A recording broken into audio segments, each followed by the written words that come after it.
नमस्कार। भारतीय अर्थव्यवस्था पढ़ रहे हैं आप लोग। भारतीय अर्थव्यवस्था में इसके पहले वीडियो मैंने सकल घरेलू उत्पाद की अवधारणा समझाई, सकल राष्ट्रीय उत्पाद की अवधारणा समझाई, दोनों में अंतर बताया। आज मैं सकल घरेलू उत्पाद अथवा सकल राष्ट्रीय उत्पाद की वृद्धि से संबंधित कुछ सापेक्ष अवधारणाओं पर बात करूंगा। चूंकि ये वाला हिस्सा सकल घरेलू उत्पाद से ही कहीं न कहीं संबंधित है, इसलिए इसका एक अलग वीडियो होना चाहिए था। इसे छोटा सा वीडियो है, इसे पूरा कर लेते हैं क्योंकि यहाँ से क्वेश्चन पूछे जाते हैं और इतने भाग को किसी दूसरे चैप्टर के साथ मैच नहीं किया जा सकता था। छोटा वीडियो है लेकिन इसे अलग से बताना जरूरी था। हरित लेखांकन, ग्रीन अकाउंटिंग, ये पूछा जाता है अक्सर कि हरित लेखांकन क्या है या ग्रीन अकाउंटिंग क्या है, महत्वपूर्ण है। आर्थिक विकास की अंधाधुंध दौड़ में जीडीपी अर्थात सकल घरेलू उत्पाद को लगातार बढ़ाते रहना ही आज सरकारों की प्राथमिकता हो गई है। सरकारों की चिंता यही होती है कि जीडीपी ग्रोथ रेट अर्थात अर्थव्यवस्था का आकार कितनी जल्दी से और कितनी तेजी से बढ़े, क्योंकि सरकार की बहुत सारी आकांक्षाएं जीडीपी ग्रोथ रेट पर ही निर्भर करती हैं। लेकिन इस प्रवृत्ति से केवल जीडीपी ग्रोथ रेट पर, केवल जीडीपी पर बल देने से प्राकृतिक संसाधनों जैसे जल संसाधन, खनिज संपदा, वन संपदा, इन सभी का तेजी से ह्रास होता चला जाता है, इनका विनाश होता चला जाता है। क्यों? क्योंकि विकास प्राकृतिक संसाधनों के बल पर ही होता है, बिना संसाधनों के ही विकास नहीं हो सकता है। तो केवल जीडीपी ग्रोथ रेट पर बल देते रहने से संसाधनों का, प्राकृतिक संसाधनों का तेजी से ह्रास होता चला जाता है, जबकि प्राकृतिक संसाधनों के विनाश की भी अपनी एक लागत होती है। क्यों? क्योंकि संसाधन एक निश्चित मात्रा में होते हैं, तो प्राकृतिक संसाधनों के विनाश की भी एक लागत होती है। प्राकृतिक संसाधनों के विनाश से पर्यावरण पर भी दुष्प्रभाव पड़ता है, तो साथ में पर्यावरण विनाश की भी अपनी एक लागत होती है। आप विकास करते जाएं और साथ ही हवा में जहर घोलते चले जाएं, तो ऐसा जीडीपी वास्तविक जीडीपी नहीं होगा। हम जो चीजें विनाश हुई हैं उसके चलते उनकी लागत को भी उनको जोड़ना या घटाना पड़ेगा, तब जाके सही जीडीपी प्राप्त होगा। तो प्राकृतिक संसाधनों का लगातार क्षय होता चला जाता है, जल संपदा का, खनिज संपदा का, वन संपदा का, पर्यावरण का भी विनाश होता है। तो इन सभी की अपनी एक लागत होती है, जबकि सामान्यतः कोई भी सरकार जीडीपी का, एक वर्ष के जीडीपी का आकलन करते समय प्राकृतिक संसाधनों के विनाश की लागत पर विचार नहीं करती। होना क्या चाहिए कि जीडीपी का आकलन करते समय प्राकृतिक संसाधनों के विनाश की लागत पर भी विचार किया जाए, तभी हमें शुद्ध जीडीपी प्राप्त होगा, तभी हमें वास्तविक जीडीपी प्राप्त होगा। ग्रीन अकाउंटिंग, हरित लेखांकन, जीडीपी के आकलन की ही एक ऐसी विधि है, अलग टाइप की विधि है ग्रीन अकाउंटिंग। ये वास्तव में जीडीपी आकलन की एक विधि है। ग्रीन अकाउंटिंग क्या है? जीडीपी आकलन की एक विधि है, ऐसी विधि है जिसके अंतर्गत राष्ट्रीय उत्पाद की वृद्धि में सकल घरेलू, राष्ट्रीय उत्पाद मतलब सकल घरेलू उत्पाद, जिसके अंतर्गत सकल घरेलू उत्पाद की वृद्धि में विनष्ट हुए प्राकृतिक संसाधनों की लागत को राष्ट्रीय उत्पाद में से घटाकर समायोजित किया जाता है। यानी एक साल की जो जीडीपी है और एक साल में जितना पर्यावरण और संसाधनों का विनाश हुआ उसकी लागत को जीडीपी में से घटाएंगे, तब जाके हमें सही जीडीपी प्राप्त होगा। तो इसे ही हम कहते हैं ग्रीन अकाउंटिंग। हरित लेखांकन क्या है? जीडीपी की आकलन की एक ऐसी विधि है जिसके अंतर्गत राष्ट्रीय उत्पाद की वृद्धि में विनष्ट हुए प्राकृतिक संसाधनों की लागत को राष्ट्रीय उत्पाद अर्थात जीडीपी में से घटाकर समायोजित किया जाता है, अर्थात बैलेंस किया जाता है।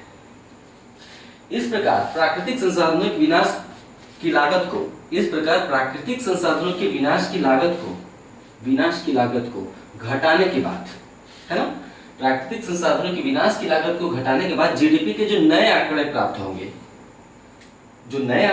होंगे, उसे हम क्या कहेंगे?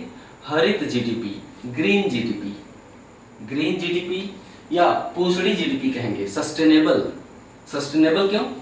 क्योंकि हमने प्राकृतिक संसाधनों का जो विनाश हुआ उसकी लागत को घटा दिया है। तो ऐसे जीडीपी जब हमें प्राप्त होगी, ऐसे आंकड़े प्राप्त होंगे, तो वास्तव में इसका अर्थ ये निकला कि हम प्राकृतिक संसाधनों का जो विनाश हो रहा है उसकी भरपाई का भी प्रयास करेंगे।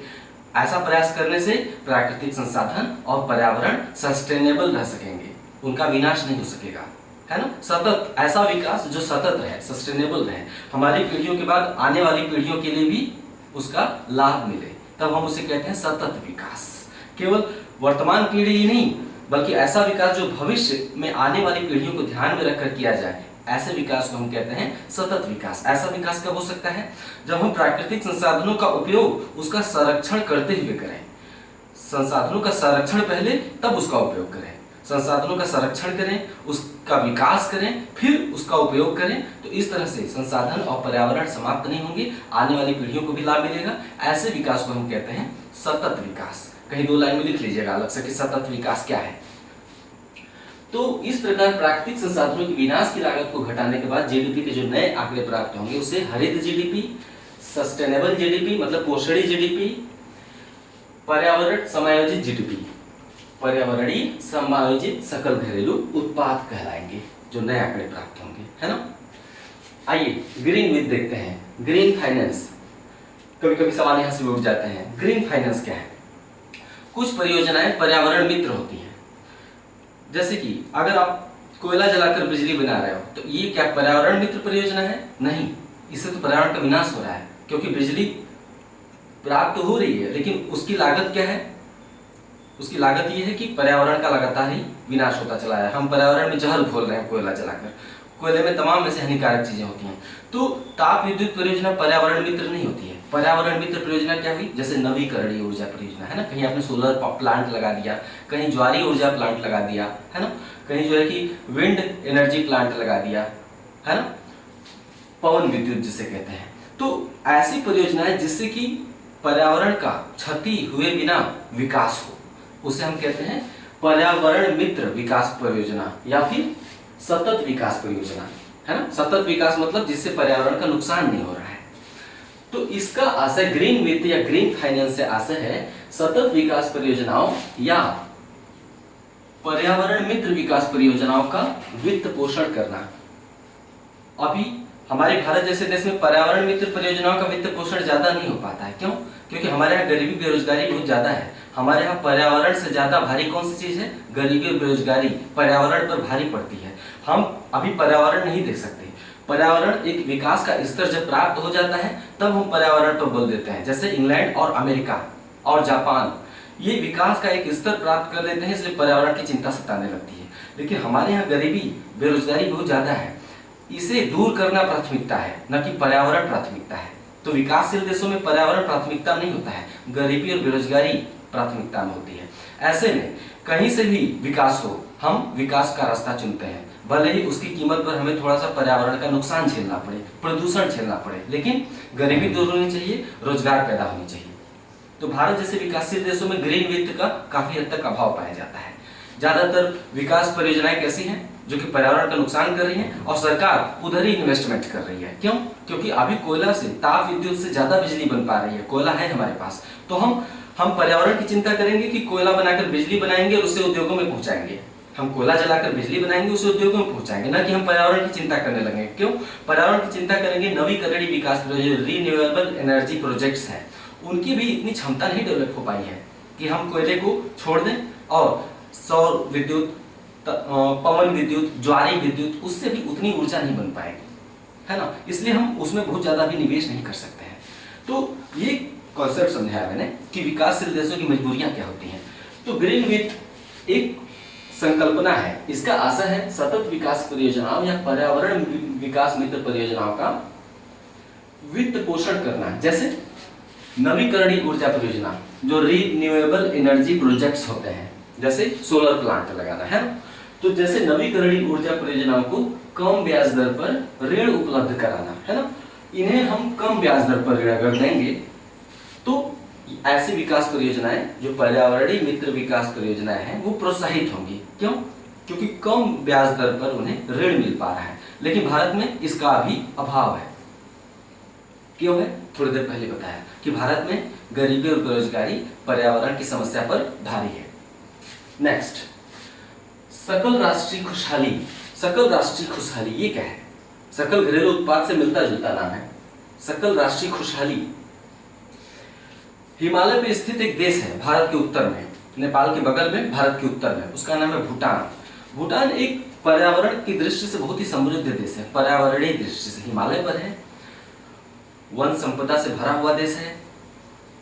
निश्चित रूप से वहां ऑक्सीजन ज्यादा होता होगा, जहां पे पर्यावरण, जहां पर वन संपदा अधिक है वहां पे ऑक्सीजन हवा में जाता होगा, है ना। तो बहुत ही पर्यावरणीय दृष्टि से एक बहुत ही समृद्ध राष्ट्र है भूटान। तो भूटान आर्थिक विकास की माप के लिए जीडीपी पर बल नहीं देता है बहुत ज्यादा, भूटान अपने विकास के लिए सकल घरेलू उत्पाद का आकलन करने पर बहुत ज्यादा बल नहीं देता है। इसके बजाय भूटान सकल राष्ट्रीय खुशहाली के आकलन पर बल देता है। भूटान आर्थिक विकास हेतु जीडीपी के आकलन पर बल नहीं देता है, इसके बजाय वह सकल राष्ट्रीय खुशहाली के आकलन पर बल देता है। उसका मानना है कि जीडीपी बढ़ने से बहुत सारे नुकसान होते हैं, केवल हम जीडीपी पर बल देंगे तो। क्यों? क्योंकि जीडीपी का बढ़ना किसकी कीमत पर होता है? पर्यावरण की कीमत पर होता है। साथ ही जीडीपी बढ़ती चली जाती है, प्रति व्यक्ति आय बढ़ता चला जाता है जीडीपी के साथ साथ, लेकिन पैसे का संकेंद्रण कुछ ही लोगों के पास होता है। ज्यादातर लोग गरीब और पिछड़े हो जाते हैं। क्यों? क्योंकि सरकारों का बल किस पे है? जीडीपी बढ़ाने पर है। सरकारें मानती हैं ज्यादातर कि जीडीपी बढ़ेंगी तो पैसा रिस्क कर नीचे तक पहुंच जाएगा, इसे फिल्टरेशन थ्योरी कहते हैं। लेकिन भूटान ऐसा नहीं मानता है। भूटान मानता है कि जीडीपी पर बल देने के बजाय देश के नागरिकों की खुशहाली पर बल दिया जाए तो ज्यादा तरक्की होगी। तो वही यहाँ 3 लाइन में लिखा है कि हिमालयी देश भूटान में आर्थिक विकास की माप के लिए जीडीपी के आकलन के बजाय सकल राष्ट्रीय खुशहाली के आकलन का प्रयोग किया जाता है। कैसे? क्या करता है भूटान? इसके अंतर्गत भूटान में आर्थिक तरक्की से कहीं ज्यादा लोगों के जीवन स्तर, उनका स्वास्थ्य, उनकी शिक्षा, है ना, स्थानीय संस्कृति का संरक्षण, है ना, पर्यावरण और सुशासन के विकास पर बल दिया जाता है। भूटान जीडीपी के विकास पर बहुत ज्यादा बल नहीं देता। किस पर बल देता है? आर्थिक तरक्की से अधिक लोगों के स्वास्थ्य, शिक्षा, जीवन स्तर, पर्यावरण, सुशासन, स्थानीय संस्कृति। आमतौर पर होता है कि देशों में जीडीपी जैसे जैसे बढ़ती चली जाती है, स्थानीय संस्कृति का विनाश होता चला जाता है। क्यों? क्योंकि जीडीपी बढ़ाने के चक्कर में ग्लोबलाइजेशन करना जरूरी होता है ना, दूसरे देशों से तार जोड़ना अपना निवेश प्राप्त करने के लिए। लेकिन इन्वेस्टमेंट अकेले नहीं आता है, इन्वेस्टमेंट अपने देश की संस्कृति लेकर आता है। इन्वेस्टमेंट अपने देश की संस्कृति भी लेकर आता है और हमारी संस्कृति पर हावी होने का प्रयास करता है। भूटान इससे सहमत नहीं है। भूटान मानता है कि केवल जीडीपी पर बल देंगे तो हमारी संस्कृति का विनाश हो जाएगा, जबकि भूटान की संस्कृति बहुत ही रिच है। एक छोटा सा देश है, हिमालय देश है। आमतौर पर जो पहाड़ों पर रहने वाले समाज होते हैं वहाँ की संस्कृति बहुत समृद्ध होती है और उन्हें अपनी संस्कृति से बहुत प्यार होता है। आज भी भारत में ही पूर्वोत्तर के राज्यों में चले जाइए, नॉर्थ ईस्ट में या फिर किसी पहाड़ी राज्य में, वहाँ पे आप देखेंगे, चाहे हिमाचल में चाहे कश्मीर में, वहाँ पे आप देखेंगे उन्हें अपनी संस्कृति से बड़ा प्यार होता है। उनका जो रहन सहन पहनावा होता है उससे उन्हें बड़ा लगाव होता है, खान पान से। वो बाहरी चीजों को जल्दी एक्सेप्ट नहीं कर पाते हैं। अक्सर आपने देखा होगा, आप घूमते फिरते होंगे, नहीं भी तो किताबों में आप समझ जाते होंगे पढ़ के। तो जीवन स्तर, पर्यावरण, सुशासन के विकास पर भूटान ज्यादा बल देता है। राष्ट्रीय सकल खुशहाली, इसे देख के लिख लेंगे, समझ में आ जाएगा। पूरा नोट्स है ये, इसमें कुछ अलग से नहीं लिखना है। हाँ, जो मैं बोल रहा हूँ उसे अगर आप लिखेंगे तो मैं इतना ज्यादा इसलिए बोलता हूँ कि केवल फैक्ट रट के क्या होगा जब वैचारिक विकास नहीं होगा। थॉट चिंतन को बढ़ाना जरूरी है। ऐसा करने से क्या होगा, मैं जो बोलता हूँ उसे लिख लिया करिए अलग पैरा बना के। ऐसा करने से क्या होगा, ऐसे वगैरह कल को लिखना हुआ तो आप बहुत बढ़िया से लिखेंगे। सारे पैरा को जोड़ दीजिए इस तरह के, देखिए आप बहुत अच्छा निबंध। आमतौर पर जो ऐसे मुद्दे पूछे जाते हैं वो एक दूसरे से संबंधित होते हैं। आमतौर पर जो मुद्दे पूछे जाते हैं निबंध में वो एक दूसरे से संबंधित होते हैं। बातें कहाँ से निकलती हैं, कहाँ पहुंच जाती हैं। हाँ, अंत वहीं करिए जहां से शुरू किया था। निबंध का यही फेर होता है कि शुरुआत मुद्दे पे करिए, अंत भी मुद्दे पे करिए, बीच में स्वतंत्र उड़ान भरिए। यही निबंध होता है, विचारों की उड़ान। बाधा नहीं होना चाहिए वहां पे विचार, है ना। तो जो बोलता हूँ लिख लिया करिए, काम देगा। हिंदू वृद्धि दर क्या है? अजीब सा नाम है, लेकिन इसके नाम पे मत जाइए, इसके नाम पे मत जाइए। हिंदू वृद्धि दर का सिंपल सा अर्थ है भारतीय अर्थव्यवस्था की वास्तविक वृद्धि दर। ये क्या है? भारतीय अर्थव्यवस्था की वास्तविक वृद्धि दर से संबंधित है। अजीब सा नाम है। इस नाम का प्रयोग किसने किया? प्रोफेसर राजकृष्ण। लिख लीजिएगा, यहाँ पे लिखा नहीं हुआ है। प्रोफेसर राजकृष्ण ने हिंदू वृद्धि दर की अवधारणा प्रतिपादित की। ये था क्या? लिख लिया। ये था ये कि जब देश आजाद हुआ था तो शुरू के 3 दशकों में देश की जीडीपी ग्रोथ रेट, विकास दर, आपने अक्सर अखबारों में या टीवी चैनलों में कहा होगा, लोगों को पढ़ा होगा, अखबारों पढ़ा होगा या न्यूज चैनलों में सुना होगा कि देश की विकास दर बहुत ही धीमी है। विकास दर मतलब जानते हैं क्या होता है? वही जीडीपी ग्रोथ रेट, कि पिछले वर्ष की तुलना में कितना % विकास इस साल ज्यादा हुआ। पिछले साल के जीडीपी की तुलना में इस साल की जो जीडीपी है वो कितना % अधिक है, इसी को हम कहते हैं विकास दर या जीडीपी ग्रोथ रेट। समझ गए? इसमें बहुत ज्यादा जानने लायक बात नहीं है। विकास दर मतलब जीडीपी ग्रोथ रेट।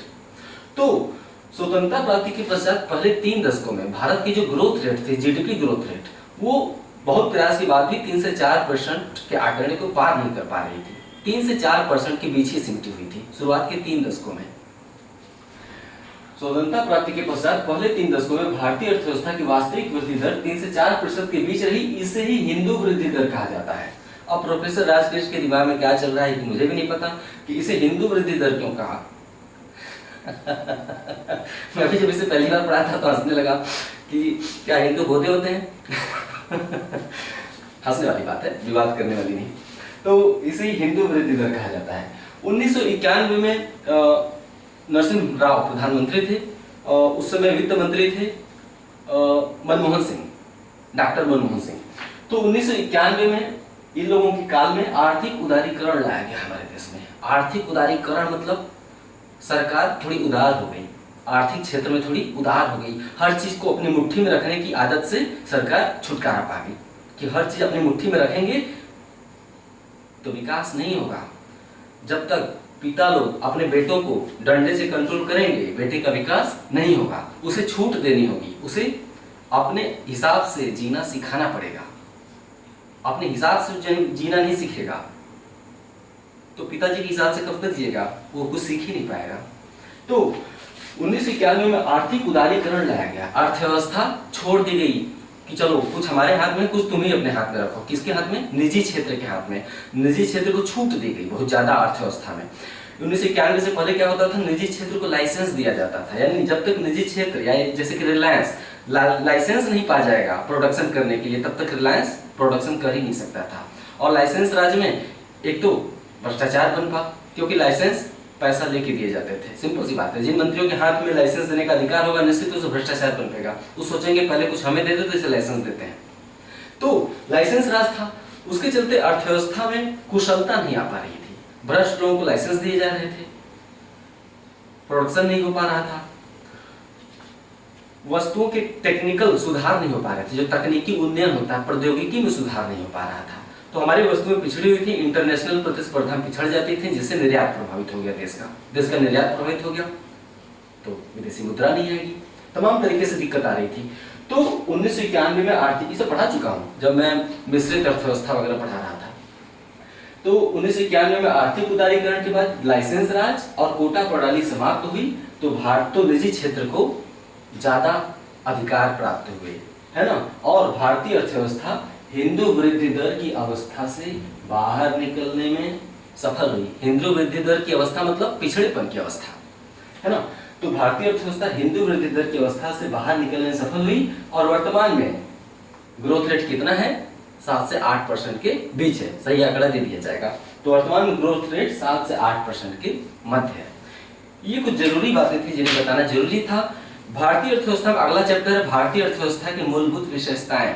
भारतीय अर्थव्यवस्था की मूलभूत विशेषताओं में आप सभी क्षेत्रों से संबंधित बातें जानेंगे। भारत की कृषि से, भारत के उद्योग से, भारत के सेवा क्षेत्र से, भारत में गरीबी बेरोजगारी से, भारत में पर्यावरण से, भारत में जनसंख्या से संबंधित विशेषताएं, सभी एक साथ छोटा छोटा दे दिया जाएगा। वहां पे सबसे संबंधित छोटे छोटे आंकड़े होते हैं जो कि बड़े काम के होते हैं। भारतीय अर्थव्यवस्था की विशेषताएं, अक्सर सवाल इन विशेषताओं से ही पूछ लिया जाता है, सतही तौर पे आंकड़े पूछ लिए जाते हैं।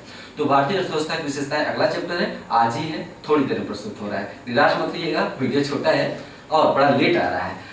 कुछ ही घंटों के अंदर पे भारतीय अर्थव्यवस्था की विशेषताएं वाला अगला चैप्टर आपके सामने होगा। नमस्कार।